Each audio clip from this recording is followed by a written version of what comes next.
And lastly, additive and subtractive manufacturing. Okay.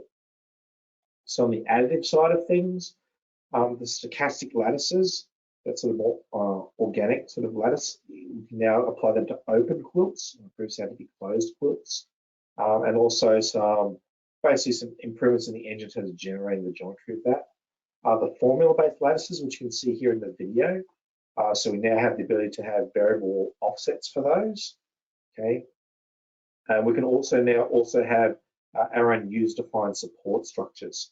So more on the metal printing side of things, but also plastics as well. If you've got some particular part geometry that you want to use as your support geometry, then you can use that custom user-defined structure. Okay.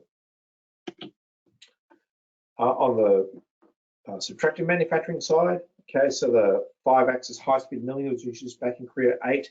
Some more options for that. A new geodesic finish tool path to give you that sort of really nice surface finish on there. There's a tool motions tab in there, some adaptive feeds and color compensation options, more general machining options. So an associative in-process stock model. So that's what the model looks like after each operation, where you started cutting material away, what that's going to look like. Some color settings, some options around extensions in there. Very nice one is how to be able to sort the parameters, because previously you could they just appeared in an order that some of the PDC decided made sense to them, but you're trying to find out one parameter to control it, to scroll up and down. I've suffered from this myself, so now I can sort them to quickly find what I'm after. And also the ability to add your own custom parameters into NC sequences to track whatever it might be that you need to track inside them. Okay. Tool design. Okay, let's not forget about splitting metal. Okay, so a new volume split option. So basically give you a bit more flexibility when you're doing your splits, your core and cavity splits, or whatever it might be.